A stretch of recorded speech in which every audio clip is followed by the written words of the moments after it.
Bismillahirrahmanirrahim. Assalamualaikum warahmatullahi wabarakatuh.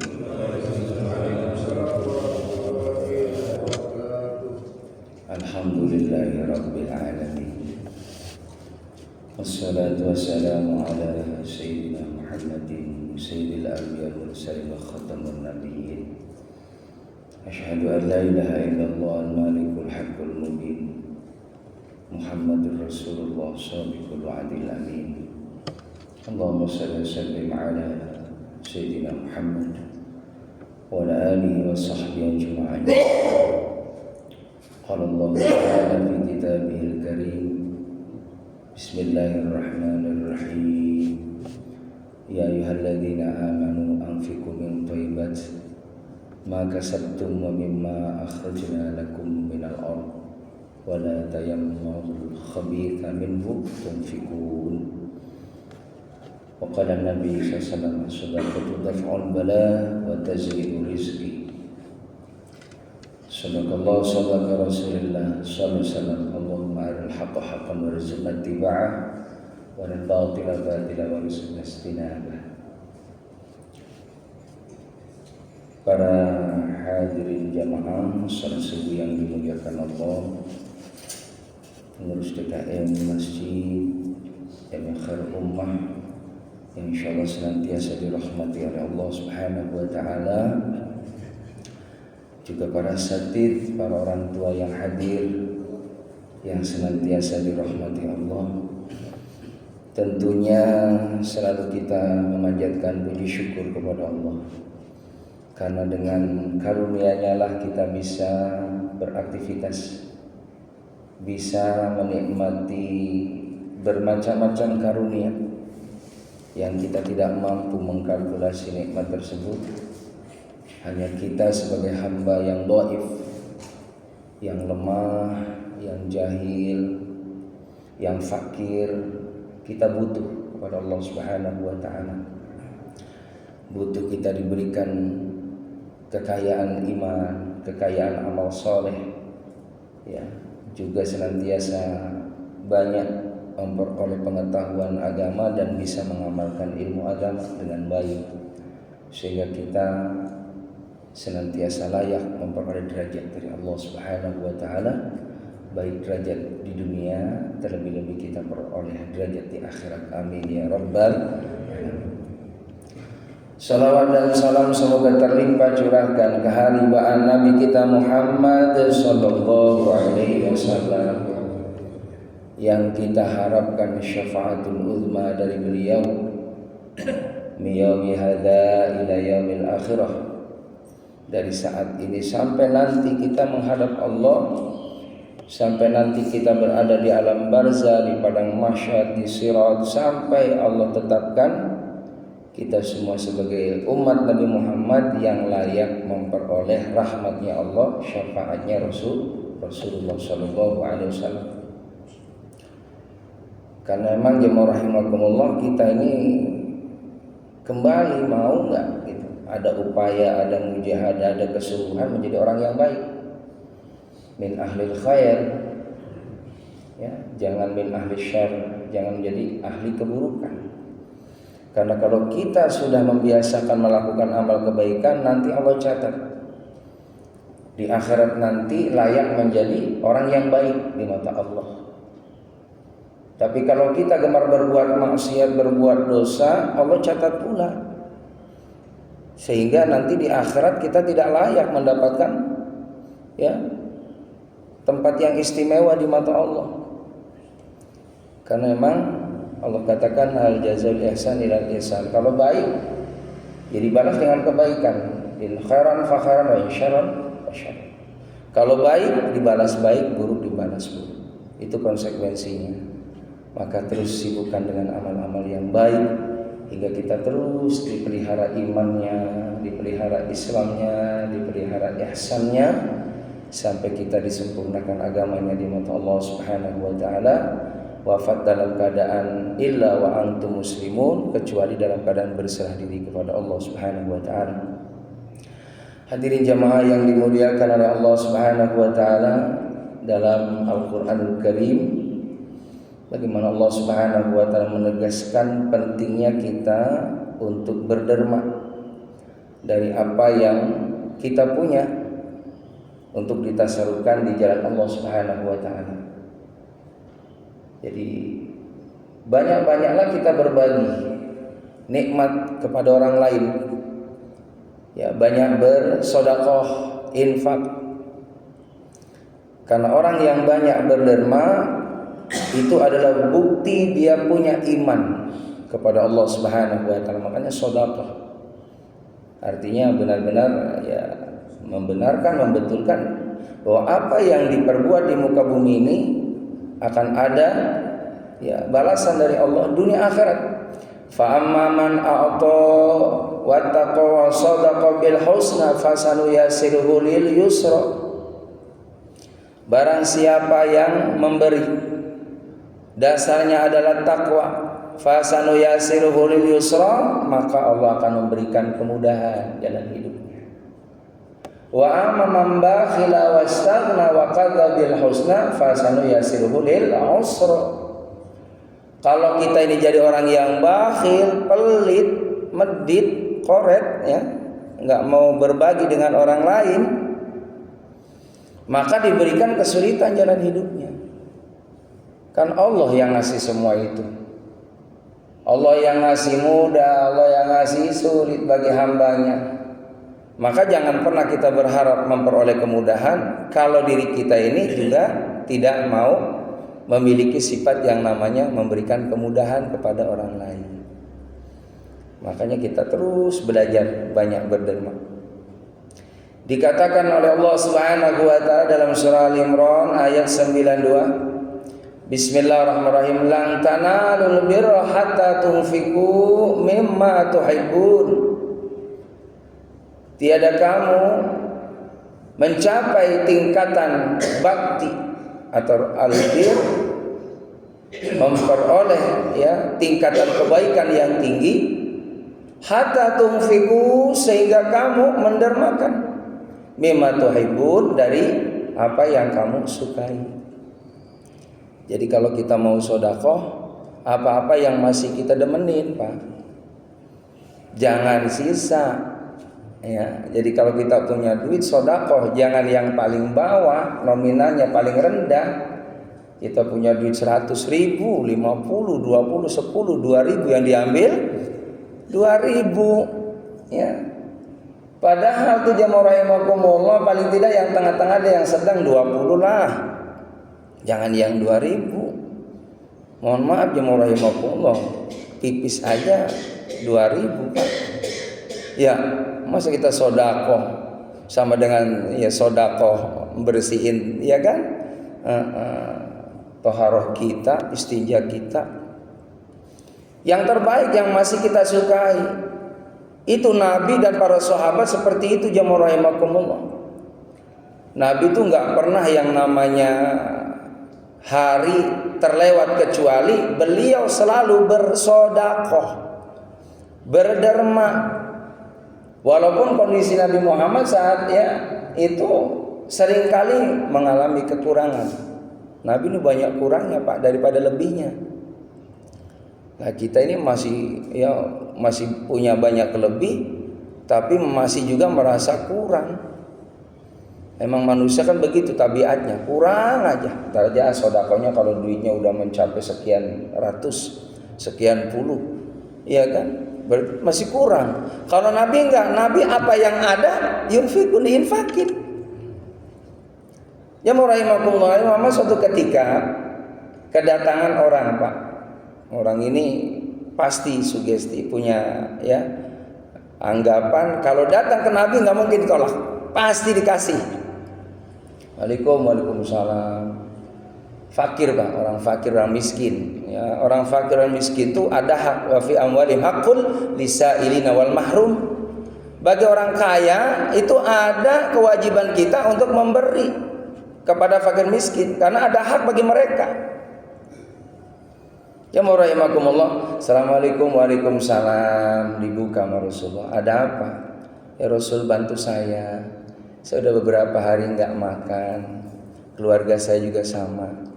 Maka Nabi ngelihat ke belakang, jamaah rahimakumullah, beliau kasih itu. Ya. Ketika dikasih itu uang, ada 2 dirham, kata Nabi, nih ya, yang 1 dirham untuk keluargamu, yang 1 dirhamnya untuk kau belikan alat. Nanti kamu setelah dapat alat itu kerja. Begitu. Jadi kalau kita ngasih solusi ke orang, Pak, jangan hanya sekedar ngasih ya kan, uang sia-sia, tapi juga bagaimana supaya orang tadi jangan membiasakan punya sifat yang namanya suka meminta-minta. Al-yadul ulya khairum yadis sufla, tangan yang di atas itu lebih baik daripada tangan yang di bawah. Jadi jangan suka minta. Kalau bisa ngasih, mulia. Orang ngasih itu mulia. Tapi kalau orang minta, hina. Maka pulanglah jamaah rahimakumullah, ini sahabat tadi yang dikasih kemudahan sama Nabi. Padahal Nabi cuma itu-itunya 2 jam. Kalau ngikutin butuh, makanya kita ngebelain kita dulu daripada orang. Tapi Nabi enggak, ngebelain orang dulu, karena yakin kalau kita suka berbagi, nggak mungkin nggak dibagi sama Allah, pasti. Itu udah sunnatullah. Tadi ayatnya yang saya katakan, fasanu yasiruhu lil yusra, dikasih kemudahan. Maka sahabat tadi belilah itu makanan buat keluarganya, ama nyari kapak, Pak. Beli kapak dia. Ya, udahlah dia pulang, jamaah rahimakumullah. Habis sampai rumah, izin sama keluarganya. Ya, izinin saya ya, saya mau kerja. Karena dikasih modal sama Nabi. Dikasih pesan sama Nabi, saya jangan minta-minta melulu, nggak bagus. Hari ini kita minta, besok kalau bisa ngasih. Berangkat, Pak, kuli dia kerja ke hutan, dia motongin kayu, diiketin, akhirnya dapatlah upah, jamaah rahimakumullah. Berangkatlah ke pasar, dijual. Ternyata masya Allah itu benar-benar dapat untung, dan memang murni hasil daripada kerja kerasnya. Bukankah dalam Islam itu semua energi yang kita pakai ini bernilai kebaikan di mata Allah? Falahum ajrun ghairu mamnun, tidak pernah putus pahalanya. Semua tenaganya menjadi amal saleh, keringatnya jadi saksi di hadapan Allah menjadi amal saleh, waktunya bernilai kebaikan di mata Allah. Maka hari demi hari, Pak, kerja, namanya dapat penghasilan gitu kan, dia mampir ke warung, dia pulang, jadi kan akhirnya sejahtera tuh, keluarga tercukupi, dia juga alhamdulillah gitu kan, ada aktivitas yang menghasilkan sesuatu untuk keluarganya dan dirinya. Ngumpulin selama sebulan, jamaah rahimakumullah, ternyata betul kata Nabi, kalau kita ada usaha nggak mungkin nggak dikasih jalan sama Allah. Rezeki itu, Pak, kita jemput. Udah disiapin rezeki sama Allah, kitanya mau nggak ngambil? Kadang kita malas gitu ngambilnya. Usaha ada upaya. Thalabul halal wajibun. Usaha itu wajib. Kita keluar dari rumah, ikhtiar keluar rumah itu ya wajib. Jadi jangan hanya ngandelin di rumah, tawakal aja deh, saya mah deh. Tadi kalau mau rezeki mah kemana bakal datang? Nggak bisa, Pak. Ya, Bapak biar dapat upah nih ya kerja. Di perusahaannya, di kantornya, di pekerjaannya. Nanti kan ada hitungannya sebulan. Alhamdulillah tuh dapat, jamaah rahimakumullah, karena kita kerja. Tapi kalau kita di rumah doang gitu kan, nggak pernah datang, beda, Pak. Orang dapat 1 juta lah, kita mah nggak pernah hadir, ya kosong. Akhirnya jamaah rahimakumullah datang ke Rasulullah, Assalamualaikum, salam. Ya, romanya wajahnya beda nih. Emang beda, Pak, orang punya duit sama enggak beda. Ya, orang punya duit sama enggak punya duit beda. Ini bapak-bapak yang pagi ini nih sholat subuh, romanya roman pada banyak duit semua ini. Amin. Ya Rabban. Pokoknya punya duit enggak punya duit enggak usah cerita sama orang. Karena belum tentu juga dikasih, Pak. Ya, udah curhat maka Allah aja. Kalau kita enggak punya apa-apa udah deketin Allah. Nanti pasti Allah kasih solusi buat kita. Maka jamaah rahimakumullah, gimana sahabat? Alhamdulillah ya Rasul. Alhamdulillah, terima kasih banyak sarannya ya Rasulullah. Ini saya sebulan alhamdulillah dapat bisa nabung, bisa cukupin keluarga, ya bisa juga saya sedekah. Tuh kata Nabi itu asbabul wurudnya al-yadul ulya khairum miyadis sufla. Tangan yang di atas lebih baik daripada tangan di bawah. Jamaah yang dimuliakan oleh Allah SWT. Dan ketika kita mau berbagi kepada orang lain, harus kita benar-benar tuhibbun, apa yang masih kita sukai. Di ayat yang lain Al-Baqarah 267. Bismillahirrahmanirrahim. Ya ayyuhalladzina amanu anfiqu min thayyibat ma kasabtum wa mimma akhrajna lakum minal ardh wala tayammamul khabitha minhu tunfiqun.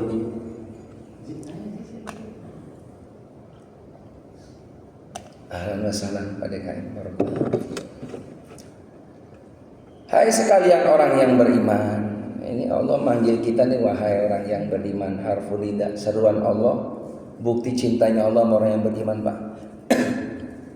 Allah tuh sayang banget sama orang yang beriman, karena orang beriman tuh yakin adanya Allah. Makanya kalau benar-benar nih orang beriman kepada Allah, pasti disayang sama Allah. Wahai orang-orang yang beriman, berdermalah kamu dari sebaik-baik apa yang kamu hasilkan. Berderma. Dan dari apa yang kami keluarkan untuk kamu dari bumi. Nah, kita ini dapat rezeki Masya Allah, bermacam-macam, ya kan, profesi, keahlian kita, bidangnya masing-masing. Ini kan semuanya dari Allah, Pak, kelebihan tuh. Wa ma bikum min ni'matin faminallah. Apa saja yang kita peroleh nikmat, berupa nikmat apa saja. Nikmat sehat, nikmat kita diberikan akal pikiran sehingga mau belajar tentang skill kita, kelebihan kita, keahlian kita, lalu terus diasah kelebihan kita. Akhirnya kita berkarya, bekerja, dapatlah ya keuntungan, kehasilan ya, hasil daripada kerja kita. Dari itu alhamdulillah kita bisa tercukupkan kebutuhannya. Tapi ingat, semua yang memberikan kelebihan itu Allah. Kita punya ilmu, siapa yang nitipin ilmu? Banyak orang-orang yang mohon maaf fisiknya sempurna, tapi karena nggak ada ilmu, ya beda ceritanya sama kita yang punya ilmu. Ilmunya bermacam-macam kelebihannya. Ada ahli, ya kan, bagian pertanian, bagian pendidikan, bagian ekonomi, sosial, ya, bagian karyawan, bagian elektronik dan lain sebagainya. Maka dari kelebihan itu dia pergunakan kelebihan dari Allah, akhirnya menghasilkan yang namanya tadi pundi-pundi rezeki, dikumpulin, dapatlah itu akhirnya apa yang kita mau, yang kita inginkan dengan kesabaran kita, dengan kesungguhan kita. Dari apa yang Allah lebihkan tadi, akhirnya kita punya tempat tinggal, punya pekerjaan, punya kendaraan. Dari kerja itu alhamdulillah bisa berumah tangga. Dari itu semuanya punya keturunan. Keturunan kita dijamin rezekinya sama Allah, bisa sekolah. Semuanya itu sumbernya dari Allah Subhanahu wa taala. Jangan pernah melupakan Allah. Karena Allah sayang banget sama kita, ngasih jalan hidup biar kita ini jangan susah. Biar kita ini mapan, seneng. Maka bentuk kita alhamdulillah diperhatiin sama Allah, kita juga harus memperhatiin urusan Allah. Waktunya Allah manggil, jangan ada kesibukan jadi alasan. Hayalah sholat, yang di pabrik berhenti dulu. Kita pagi jam 8 masuk, ya kan, aktivitas. Jam 12 istirahat. Allah minta 5-10 menit aja buat Allah.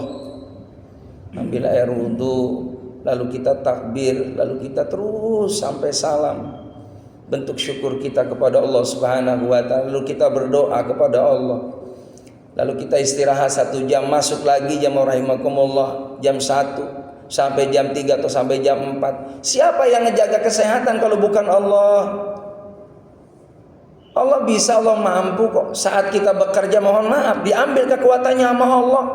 Jatuh pingsan kita masuk rumah sakit, bagi Allah gampang.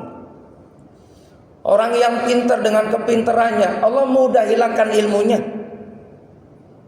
Orang yang kaya, jamurahimakum, bagi Allah mudah, nggak pakai proses tahunan, nggak pakai bulanan. Seketika 1 jam Allah mampu menghabiskan harta bendanya bagi Allah.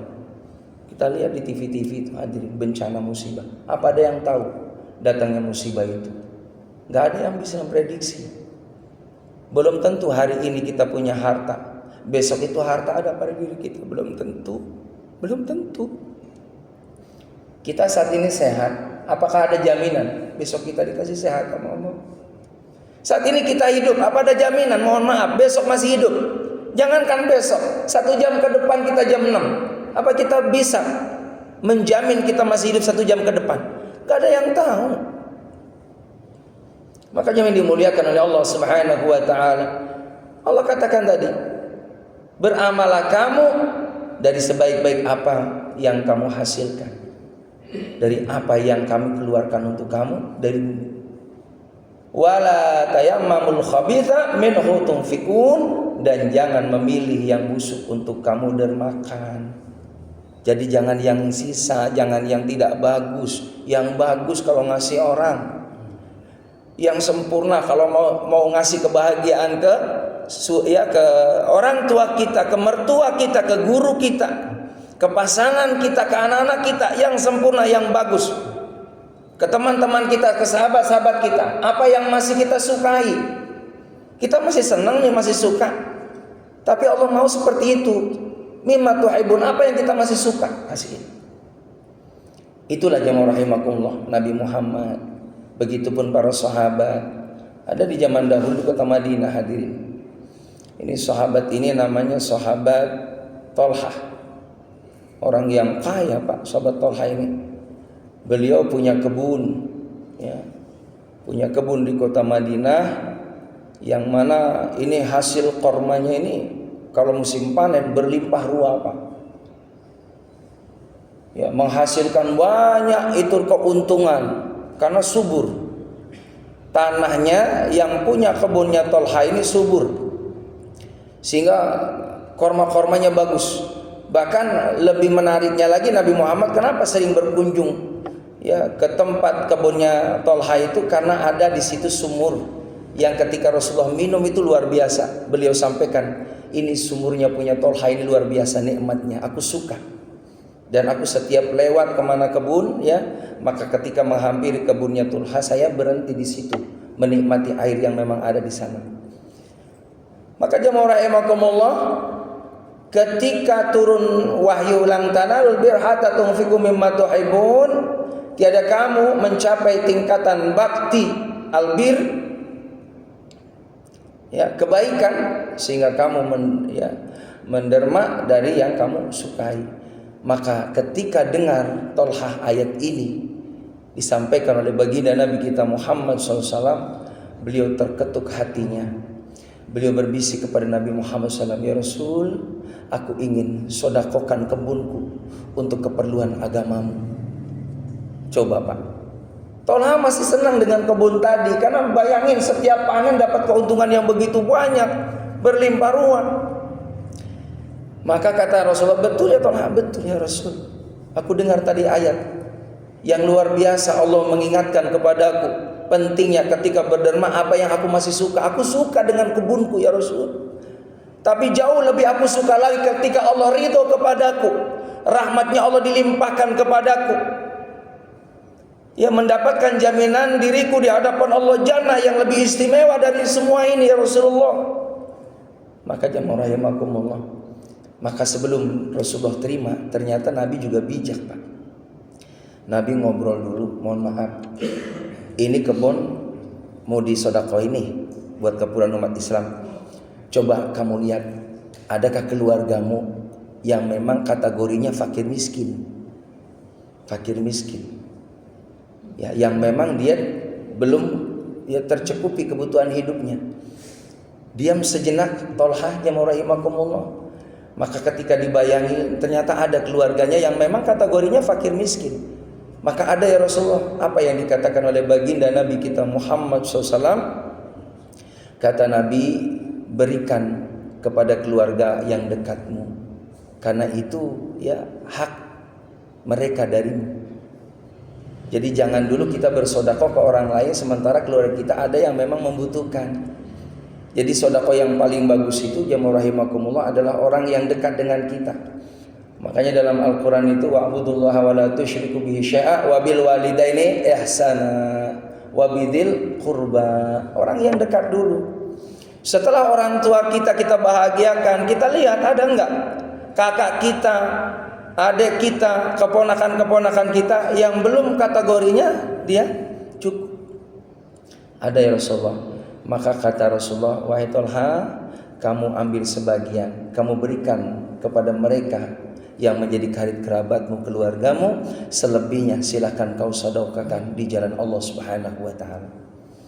Jadi ini pelajaran buat kita jamaah.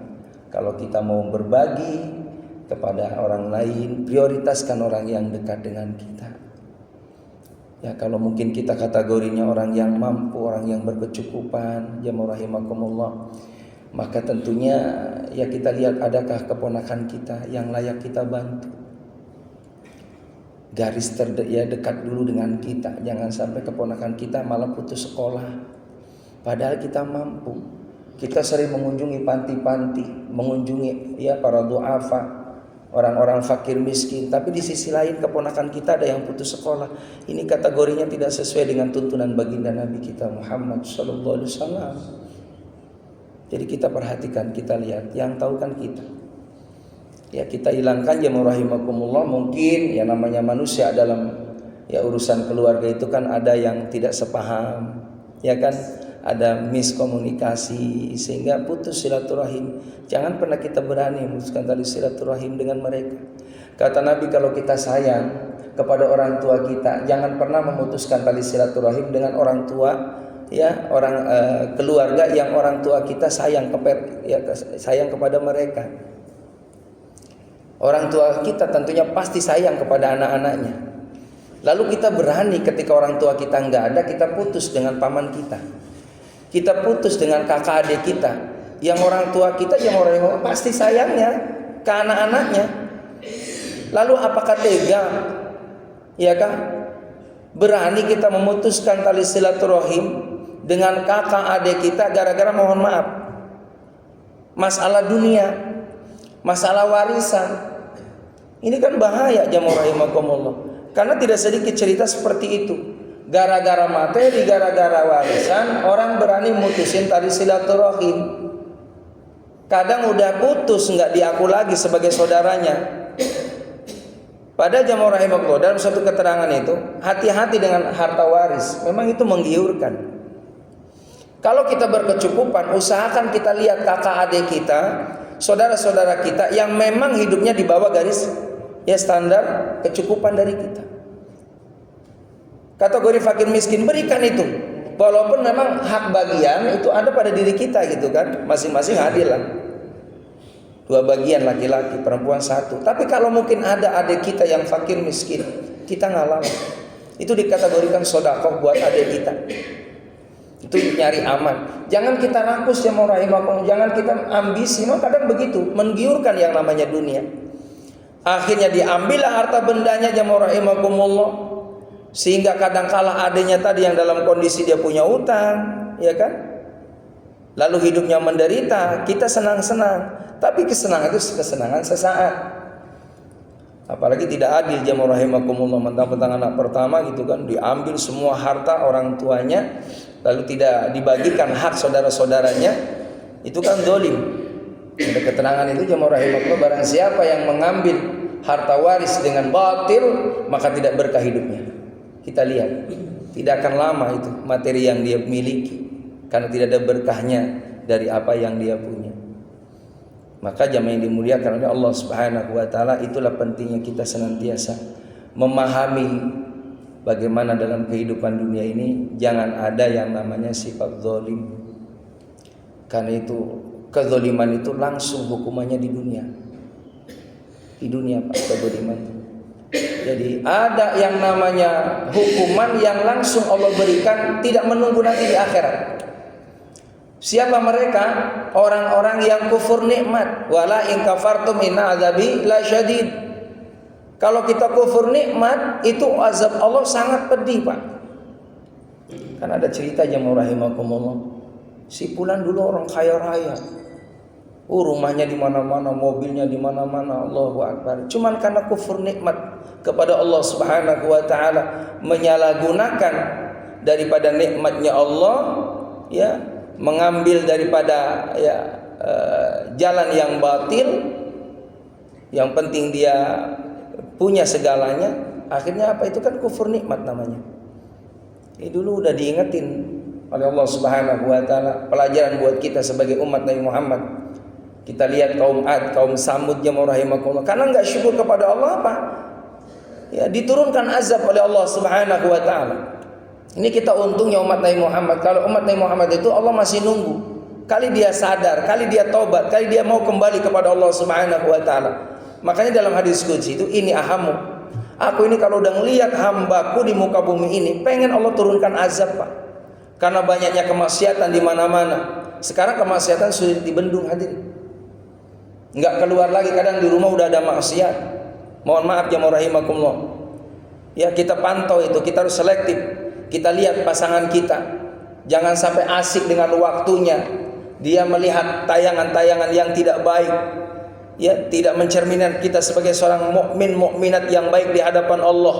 Mata kita diumbar untuk maksiat, mulut kita diumbar buat maksiat, telinga kita, qalbu kita, pikiran kita habis waktunya buat maksiat kepada Allah Subhanahu wa taala. Lalu kita sebagai imam, pemimpin tidak menegurnya pasangan kita. Ulaika kana anhum mas'ula, akan ditanya di hadapan Allah Subhanahu wa taala. Maka ingetin istri kita, "Mah, jangan banyak main HP dulu. Mama udah sholat belum? Sholat di awal waktu, Mah. Papa butuh doa dari Mama. Sholat di awal waktu. Ingetin lagi, Mah baca Quran. Walaupun hanya 10 menit, 5 menit, yang penting baca Quran. Mama bisa baca Quran."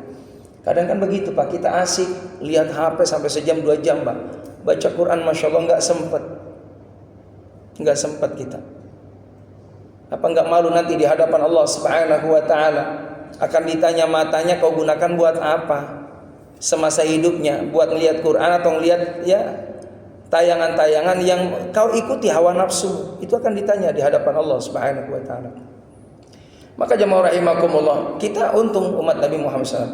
Kalau zaman dulu langsung, Pak, diberikan peringatan oleh Allah Subhanahu wa taala. Bahkan dulu di zamannya Nabi Musa SAW, Bani Israel, itu ketika dalam kondisi nyaman, Pak. Memang saat itu kan Fir'aun kan mati, ya, ditenggelamkan sama Allah. Berarti kondisi saat itu aman, Pak. Nabi Musa termasuk orang pengikut-pengikutnya pada ngikutin Nabi Musa. Saat itu dia mau rahimahullah dalam kondisi musim paceklik, ya, musim kemarau, sulitnya makanan. Maka Allah Subhanahu wa taala perhatian kepada kekasihnya yaitu Nabi Musa alaihissalam, dan Nabi Musa berdoa pada Allah, "Ya Allah, cukupkan kaumku supaya tidak kelaparan." Apa? Allah turunkan yang namanya makanan hidangan dari langit. Dari langit ya rahimakumullah. Mana wasalwa. Mana wasalwa dalam Al-Qur'an. Mana itu ya rahimakumullah, itu makanan sejenis madu. Jadi pagi-pagi itu kaumnya Nabi Musa tinggal keluar aja. Itu ada yang namanya pohon, ketika diambil itu, Masya Allah, buahnya sangat manis seperti madu. Kan yang namanya manis itu kan bikin kenyang hati. Ya. Begitupun Allah berikan itu yang namanya mana wasalwa. Salwa itu sejenis burung puyuh hadirin. Banyak Allah kasih itu burung yang halal dikasih pada kaumnya Nabi Musa alaihissalam, sehingga tidak kekurangan yang namanya tadi buah-buahan. Mananya itu luar biasa nikmat, semanis madu. Begitupun yang namanya makanan yang lainnya, termasuk tadi salwa, burung yang seperti burung puyuh tadi, itu dikonsumsi setiap hari. Nabi Musa ingetin kepada kaumnya, jangan berlebihan. Kamu syukur kepada Allah yang ngasih semuanya ini. Kasih orang-orang yang lain yang butuh juga. Jangan serakah. Akhirnya kaumnya tidak nurut kepada Nabi Musa AS. Itu makanan saya, mana itu makanan tadi, buah yang tadi itu, ada yang serakah pada diambilin, dikumpulin, menimbun hadir jamaah rahimakumullah. Termasuk salwanya juga sama, burung-burungnya dia kandangin, dia ambil, sehingga banyak kaum-kaum yang lain dalam kondisi tadi kekurangan, nggak ada lagi yang namanya mana, nggak ada lagi yang namanya salwa. Itu namanya orang yang kufur nikmat. Apa Allah turunkan yang namanya bala, musibah, bencana, yang tidak lagi Allah turunkan lagi yang namanya nikmat. Ini pelajaran buat kita bersama, hadirin yang rahimakumullah. Jangan pernah kita kufur nikmat. Lalu azab yang Allah turunkan, siksa sebelum di dunia, sebelum di akhirat, di dunia langsung. Siapa? Orang yang uqul walidain, nyakitin hati orang tua. Hadirin, ini bisa berbahaya. Kalau kita nyakitin sama orang tua, masya Allah, ini dunia akhirat Pak dibikin susah sama Allah. Jadi kalau kita jamaah rahimakumullah, mohon maaf, saat ini kita menikmati kemudahan, itu tanda, kata ulama, orang itu dapat diridhoi sama orang tua kita. Jadi kalau saat ini alhamdulillah kita punya tempat tinggal, punya pekerjaan, punya pasangan hidup, punya anak-anak, ya kan? Punya penghasilan yang alhamdulillah berkecukupan. Ini hakikatnya tanda sinyal bahwa Allah ridho dan asbab orang tua kita ridho kepada kita. Makanya kita jaga jamaah rahimakumullah. Lalu bagaimana Ustaz? Orang tua saya kan udah enggak ada. Perasaan saya banyak banget dosa sama orang tua. Nabi ngasih solusi tadi tuh. Tolong pererat tali ukhuwah, persaudaraan dari karib kerabat kita. Orang tua kan sayang kepada mereka. Jangan diputusin hubungan silaturahim kepada kakak adik kita, kepada keponakan-keponakan kita. Kalau mungkin dulu ada masa lalu yang tidak selaras dengan kemauan kita, ada clash, ya kan? Ada kontrak dengan kita. Ayo selesaikan baik-baik. Kita yang punya ilmu, kita yang punya iman, kita yang berharap amal yang soleh. Jangan pernah kebiasaan buruk itu kita tunda-tunda, jangan. Karena itu penghambat turunnya hidayah dari Allah. Itu penghambat bagaimana kita dipilih supaya untuk menikmati ketaatan kepada Allah. Kok saya ini kayaknya susah banget untuk taat? Coba koreksi. Adakah kita putuskan silaturahim dengan karib kerabat kita sehingga orang tua kita di sana tidak ridho kepada kita? Mohon maaf hadirin, jangan pernah kita punya asumsi, punya pemikiran bahwa orang tua kita di alam barzah itu udah selesai sama kita. Enggak. Itu masih ada kaitan dengan orang yang hidup. Kata Nabi, kalau kita ngedoain orang tua kita ini diangkat derajatnya setinggi-tingginya di hadapan Allah. Kalau ada anak dia ngirimin doa setiap habis sholat waktu minimal 5 kali, itu orang tua kita senang di sana. Orang tua nanya itu yang ada di alam barzah kepada malaikat yang penjaga di sana. Kenapa ini aku diangkat derajatnya terus tingkat demi tingkat? Maka malaikat tadi menyampaikan anakmu yang selalu mendoakanmu dan anakmu terus berbuat baik untuk ya dengan asbab sehingga kamu pantas dan layak di hadapan Allah diangkat derajatnya oleh Allah SWT. Asbab kebaikan anaknya itu otomatis Pak. Jadi kalau kita disibukkan dengan amal kebaikan itu otomatis orang tua kita bertambah derajat di sana. Tapi ketika kita berbuat maksiat terus, anak kita ngikutin maksiatnya kita, aduh Pak, ini orang tua kita merana di sana. Ya Allah, kecewa banget aku punya anak dia, punya cucu dia, ya Allah. Kita nggak mau seperti itu hadirin. Kita bikin buat orang tua kita senang dengan doa hadirin. Bayangin kalau kita seandainya mohon maaf bukan hanya lima waktu kita Rabbighfirli wa liwalidayya warhamhuma kama rabbayani shaghira, sebelum kita baca Quran hadiah Fatihah. Lalu sedekah niatkan buat orang tua kita. Silaturahim, taklim seperti ini. Jangan putus. Rabbighfirli wa liwalidayya warhamhuma kama rabbayani shaghira. Ya rahimakumullah. Ini ada cerita sedikit. Ini kisah nyata. Testimoni teman saya cerita, Masya Allah. Saya Ustaz ketemu sama seorang pedagang, penjual gitu kan.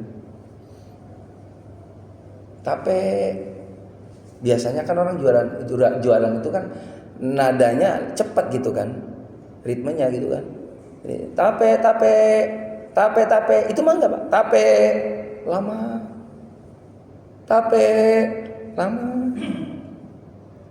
Ditanya sama Ustaz tadi, saya dengar Bapak kok seketika nawarin jualannya kok nggak secepat itu Pak? Saya sengaja setiap jeda itu saya baca doa Rabbighfirli liwalidayya warhamhuma kama rabbayani shaghira.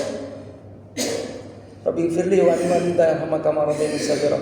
Di setiap jeda itu saya manfaatin berdoa untuk orang tua saya.